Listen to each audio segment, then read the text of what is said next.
Cümleten selamünaleyküm dostlar. Yeni konu ve gündemlerle tekrar beraberiz ve sonunda Münbiç fethedildi. 10 dakikada tak tak operasyon oldu bitti. Kahramanlarımız Münbiç'te ve aşağı doğru ilerlemeler devam ediyor. Rakka, Deir ez-Zor ve diğer kesimler. Akşamdan sabaha bekle ki neler göresin, neler olsun, neler olacak, neler oluyor. Çok şeyler oluyor.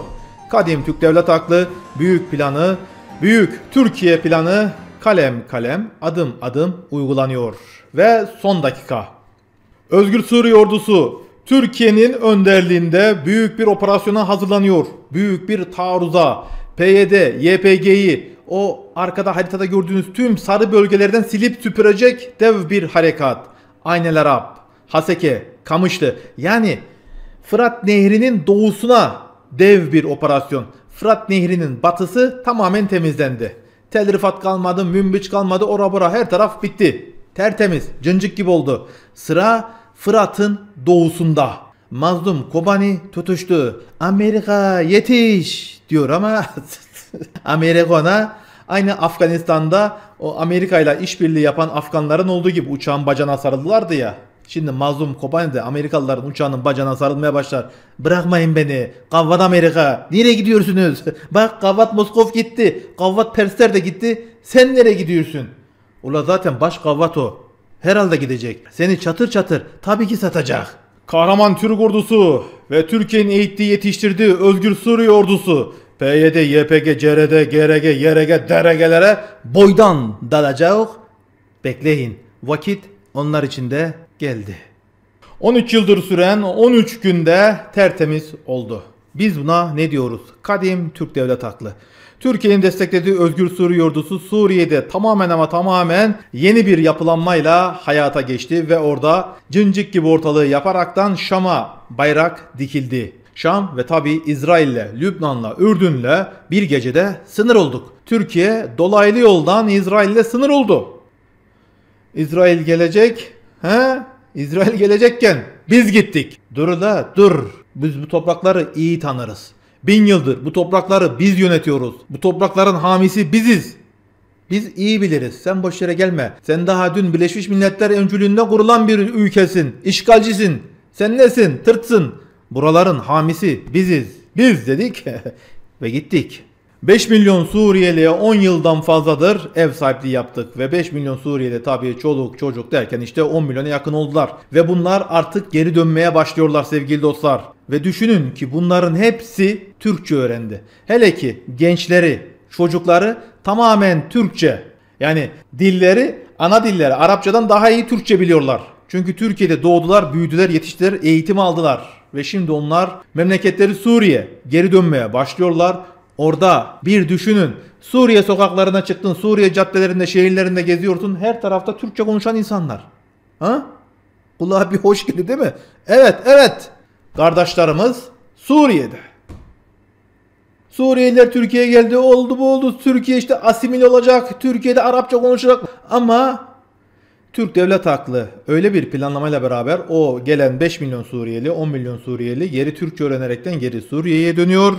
Türkiye aslında baktığımız zaman Suriyelileri öyle bir şekilde Türkçe öğreterekten bir asimile, büyük bir Türkistan sentezi oluşturdu. İşte bunun adı derin Türk Devlet Aklı. Devam. Ve Moskova ayısı Suriye'den güvenli çıkabilmek adına bir adım attı. Ne mi yaptı? Türkiye'den yardım istedi. Evet, yanlış duymadınız. Son dakika gelen bir haber. Rusya, Suriye'deki Rus kuvvetlerinin güvenli bir şekilde geri çekilmesini sağlamak amacıyla Türkiye'den yardım talep etti. Tamam ula tamam Moskova ayısı. Laskiye'den, Tartus limanından seni güvenle uğurlarız. Arkandan şöyle bir kovada su atarız sana. Git ağzına yandım Moskova ayısı. Gidişin olsun dönüşün olmasın deriz. Sen sıkıntı etme. Hani şu karikatür çok güzel.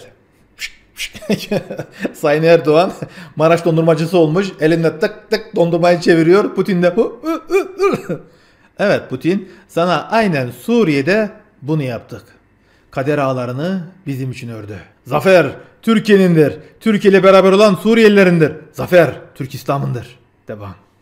Amerika paylaştı. 2050 yılında Türkiye'nin etki alanları olarak gösterilen harita. Türklerin etki edeceği ülkeleri gösteren bir coğrafya. kırmızıyla boydan boya her taraf boyanmış. Biz oradaki ülkelerle beraber büyük bir birliktelik kurguluyoruz, büyük bir birliktelik kuruyoruz. Yani bu haritaya baktığımız zaman Kırım Türktür, Türk kalacak.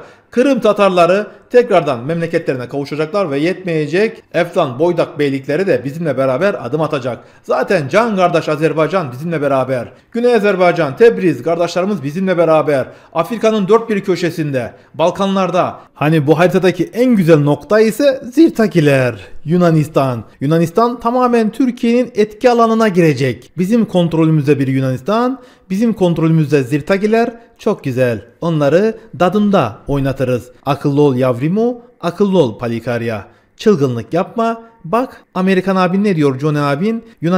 Yunanlar 2050 yılında Türkiye'nin etki alanında olacaklar. Tamamen Türkiye'ye bağlı şekilde adım atacaklar diyor. Amerika'nın gizli CIA Stratfor'un yaptığı harita. Oradan Yunan'a bir tepsi baklava gönderin. Severler keratalar. Tabi onlar baklava ki diyorlar. Ulan sizin kinize mininize. Hadi yavrum mu? Hadi. Baklava yiyelim, tatlı konuşalım. Tatlı bak ne güzel bir harita. Her tarafta ama her tarafta bizimle beraber yürüyen devletler, milletler, çok büyük bir coğrafyada yeni bir birliktelik, yeni bir şemsiye oluşturuyoruz. Türk Birleşik Devletleri. Neden olmasın? Bütün devletler bizimle beraber ayrı bir şekilde aynı Avrupa Birliği'nin kurduğu bir birlik gibi, nasıl ki Avrupa Birliği var, bizde Türkiye, Türkistan, Balkanlar, Afrika, Kafkasya, işte tüm coğrafyayı kaplayacak şekilde bir birliktelik Türkiye'nin önderliğinde geliyor. Paylaşan Amerika, gölge CIA olarak adlandırılan Stratfor'un paylaştığı belge, harita, 2050 yılında dünya böyle olacak. Orta Doğu'da Türkler ne derse o olacak. Elhamdülillah. Devam. O Kıyamet Savaşı olarak adlandırılan, Melhame-i Kübra olarak adlandırılan, Büyük Savaş olarak adlandırılan savaş Türkiye. Türklerin önderliğinde kurulan birlikle İsrail, Amerika ve onlarla beraber olan devletlere karşı yürütülecek büyük bir harekat, operasyon o vakitlerde gelecektir ve İsrail'den son dakika bir haber.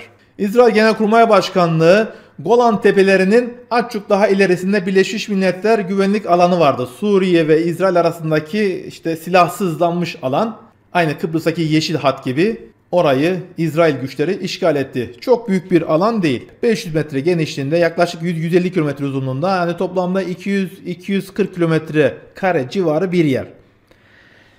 Bu işgali yaptı ve İsrail Genelkurmay Başkanı şu açıklamayı yaptı. Bundan sonra ana cephe hattımız Gazze değil, Lübnan değil, Suriye olacaktır. Yani Golan Tepelerinde İsrail güçleri yığınaklarını arttırıyorlar. Hani içerilere doğru bir operasyon ilerleme harekat değil de oraya yığınak yaparak kimsenin sınırlarımıza ulaşmasını istemiyoruz dedi İsrail Genelkurmay Başkanı. Anladınız mı siz? Korku bacayı sardı. Laziyonlar. Hangi ağacın arkasına girerseniz girin, hangi taşın arkasına saklanırsanız saklanın. O vakit geldiğinde çok ama çok kaşınıyorsunuz. Ne diyoruz? Haydi bakalım başlıyoruz. Şimdi bölüm sonu canavarı geliyor. Tabii yanında sarıların Trump, Amerika, İngiltere. Bakalım nasıl bir pozisyon alacaklar. Çünkü sarı kafa Trump Netanyahu'yu hiç istemiyor. Şimdilik Amerika İsrail'e karşı, yani Trump yeni hükümeti, 20 Ocak'ta gelecek olan Trump'ın yeni hükümeti tamamen İsrail-Ziyon ağırlıklı bir hükümet ama Trump Netanyahu'ya, İsrail'e çok büyük bir gazluk atabilir. Vallahi Halep, Şam, Münbiç, Tel Rifat, aynı Arap, Haseke, Kamışlı oralarda geliyor. Her taraftayız. Suriye artık komple Türkiye-Suriye birlikteliğinde yeni bir devlet yapılanmasına giriyor. Elhamdülillah diyoruz. İsrail de istediği kadar tedbir alsın. O tedbirler yine sabırla aşılacak olan adımlarla beraber Türk devlet haklı Ziyon tehdidini de çok güzel bertaraf edecektir ve dahi ediyoruz da. Onlar yok Davut koridoruymuş, Irak'tan, Suriye'nin kuzeyinden, oradan buradan Davut koridoru kuracakmış. Biz onlara hart diye Türk koridoru kurduk. Türk hilaliyle onların koridorunun önünü kestik. Katar. Türkiye-Katar ilişkileri en yüksek seviyede devam ediyor. Dışişleri Bakanımız Sayın Hakan Fidan, Katar'ın başkenti Doha'da Katar Emiri Şeyh Temim'le bir araya geldi. Muhabbet koyu. Neden olmasın canım? Suriye'de geldi. Katar kendisi küçük ama gönlü büyük. Katar Türkiye'nin kara gün dostu. Her anlamda Türkiye'nin yanında yer alıyor. Suriye'nin fethinden sonra Müslüman liderler yeni hamleleri, yeni planları, yeni Orta Doğu'da ortaya çıkacak olan sıkıntıları, tabii İsrail tehdidini hep beraber düşünüyorlar, planlıyorlar. Filistin ekseni, Kudüs ekseni, Gazze ekseninde atılacak olan adımlar, planlamalar devam. Geçiyorum Somali'ye, Karagurtlar diyarına. Somali'de dev bir operasyonun şafağındayız. Dev bir operasyon Somali'de başlamak üzere. Somali, Amerika, CIA, Mossad, İsrail, bilmem Birleşik Arap Emirlikleri, Rusya'nın onun bunun beslediği Eşşebab terör örgütü.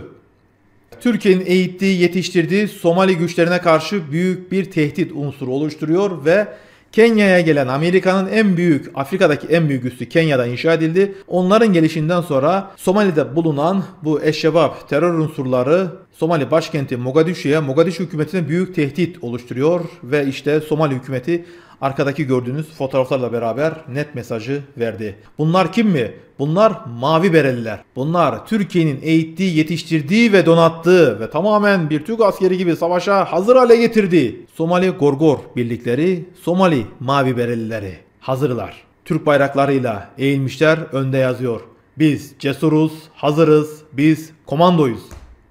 Allah'ınıza kurban. Ve Somali'de İran çok büyük tehdit arz ediyor Türkiye'ye karşı. İran, Somali ne alaka? Eşşebab terör örgütü sevgili dostlar, Yemen'de bulunan Husilerle, İran destekli Husi terör örgütleriyle işbirliği yapıyor, onlardan besleniyor. Yemen'deki İran destekli Husiler tam bir Türk düşmanı. Türk şehitliği Yemen'de bunlar yıkmışlardı, yerle bir etmişlerdi Türk şehitliğimizi. Ve şimdi İran, Amerika, İsrail, Somali'de de Türkiye'ye karşı bir araya geldiler. Türkleri Somali'den çıkarmak için Eşşebab'ı Yemen'deki İran destekli Husiler üzerinden böylece besliyorlar, destekliyorlar. Onların da kalemi cart diye kırılır. Nasıl ki Suriye'de Amerika yüz binlerce tır yardımda bulundu. YPG, PYD, CRG, DRG bütün terör unsurlarına. Nasıl ki Rusya, Moskov ayısı Esad zalimine yüz binlerce tır yardımda bulundu. Nasıl ki İran yüz binlerce tır yardımda bulundu. Hepsini bir gecede çat çat çat çat çat seri şekilde kadim Türk devlet aklı halletti. İnşallah Afrika'da da bizimle beraber ilerleyen devletlerin ve milletlerin daha sağlam şekilde Afrika'da yerini alması için, dünya sahnesinde yerini alması için gerekli adımlar Somali'de de yükleniyor. Çünkü Türkiye, Somali 100 yılın antlaşmasını imza atmıştık. Somali zenginliklerinin %30'unu tamamen Türkiye'ye vermişti. Gel demişti, gel kardeşler, gel Türk kardeş. Sen Somali'de yeni bir devlet inşa et. Somali'nin karasını, havasını, denizlerini Türk ordusu korusun. Bunun karşılığında benim Somali'nin tüm zenginlikleri, denizde ne var, karada ne var, havada ne var, hepsi %30'u senin olsun dediydi Somali ve ardından bu süreçler hızlanıyor. Haydi bakalım, Somali'den de güzel haberler inşallah geliyor. Devam. Donald Trump ilk yurt dışı ziyaretini Fransa'ya yaptı. Fransa'da şu gördüğünüz eksantrik bir anlar ortaya çıktı. Bu eksantrik anlarda Macron tabii ki Elysee Sarayı'nın önünde şoklarını yaşıyor. Macron elini uzatıyor Trump'a. Trump elini uzattı. Yok, uzatmıyor. Trump elini böyle tutuyor. Macron elini tutup şöyle yukarıda. Tam bir güç gösterisi. Macron Trump'a elini uzatıp hani onu elini çekecekti, böyle güç gösterisi yapacaktı ama Trump'taki bu her daim olan olaylar. Trump eskiden de böyleydi. Kendi elini uzatmıyor. O bir Amerikan başkanı, büyük adam Trump. Ona elini uzatan adamın elini çekiyor ve yukarı kaldırıyor. Sadece bu taktiği Sayın Erdoğan da beceremediydi. Aynısını Sayın Erdoğan da yapmaya çalışmıştı fakat Sayın Erdoğan onun elini çektiydi. Öyle biz yaptık. Yani Türkiye, Amerika aklını başına al. Ey John'ler, Türkler senin aklını başına alır demiştik. Böyle yaptık ama bizim çıtı pıtı pembiş Macron, beygirsiz Macron hazır kolundan dolacaktı. La sarı camış. La yavaş ola yavaş. Çıtı pıtı beygirsiz Macron'un kolunu koparacaksın. Ya da yok iyi oluyor. Kopar, kır, yiyin birbirinizi. Totoşları çakıldaklılar sizi. Çakıldaklının ne olduğunu çok iyi bilirsiniz dostlar. Koyunculuk yapanlar ya da koyunları böyle görenler bilirler. Ola çakıldaklılar. Avrupa'nın çakıldaklıları, Amerika'nın çakıldaklıları birbirlerini daha da yemeye başlayacaklar. Çünkü Rus çakıldaklıları onların başında büyük bir sıkıntı. Türk teknolojileri son sürat gelişiyor. İşte özel Türk teknolojilerinde, özel Türk İHA SİHA sistemlerinde ve özel bir firmamız BMS VTOL sınıfı ve dikey iniş kalkış yapabilen İHA'ları ilk kez bir ülkeye satış gerçekleştirildi. İsmi açıklanmadı. Arkada fotoğrafları görüyorsunuz. Döner kanatlı Kuzgun ve VTOL Orhun E insansız hava araçları Asya kıtasında. Ne Asya değil ya, Türkistan. Türkistan deyin buna. Haberlerde Asya diye geçiyordu. Türkistan kıtasında bir ülkeye ihraç edildi. Elhamdülillah. Devlet firmalarımız, özel firmalarımız Türkiye dünyada İHA, SİHA alanında bir numarayız. Allah'a çok şükür. Irak Türkmen Cephesi açıklama. Biz de Türk Devletler Teşkilatı'na girmek istiyoruz çıkışı. Hoppa. Gelin kardeşler, gelin. Sizler de gelin. Elhamdülillah.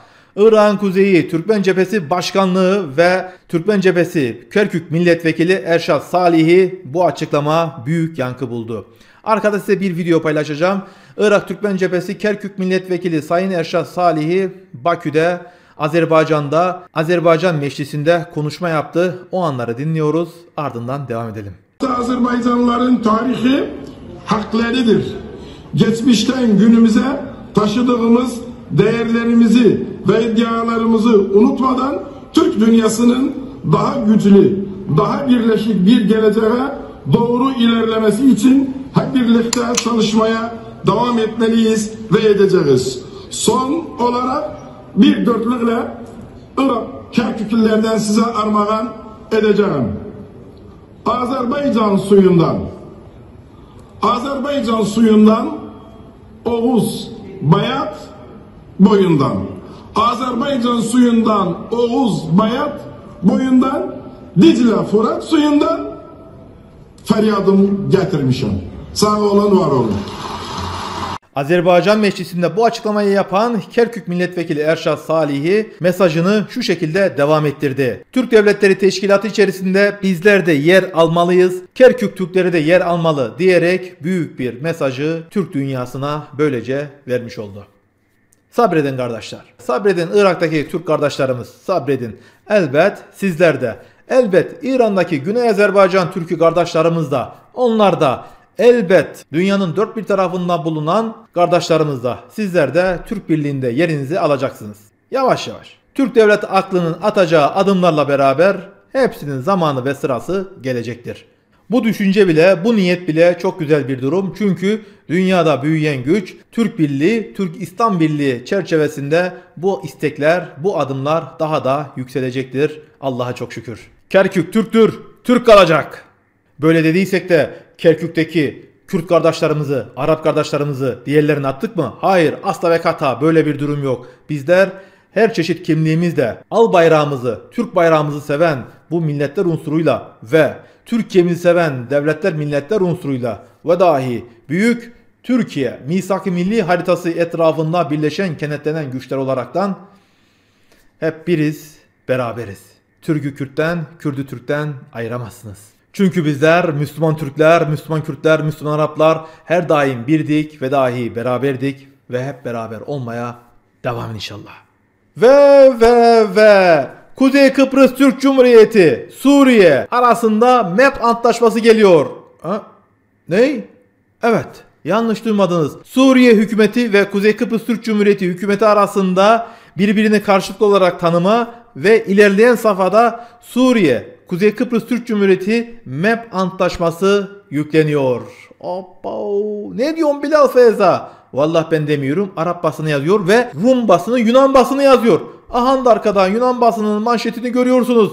Kıbrıs'ta hapı yuttuk.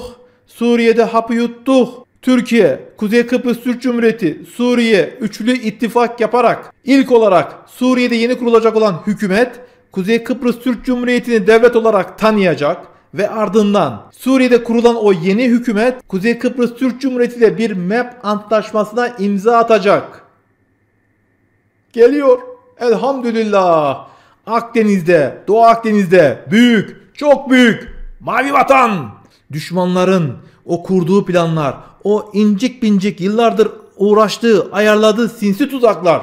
Kadim Türk devlet aklı bir harekatla, bir operasyonla Şam'a bayrak dikilerekten tüm planları, dünyanın bize karşı kurduğu tüm planlar alt üst oldu. Yunan diyor ki artık bu haritanın üzerine bir bardak su içebiliriz. Bu harita biliyorsunuz Yunan'ın ve Kıbrıs Rumlarının ve İsrail'in ve diğer Avrupa ülkelerinin, bize karşı olan Avrupa ülkelerinin Türkiye'ye dayattığı, Kuzey Kıbrıs Türk Cumhuriyeti'ne dayattığı bir harita. Sevilla haritası.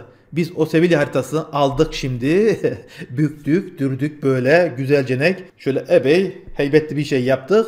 Ondan sonra onu Atina'nın Miçotakis'in eline zart diye verdik. Ve Cüce Kıbrıs Rumların eline, öyle onların eli küçük ya, öyle pıt diye ucunu koyuverdik.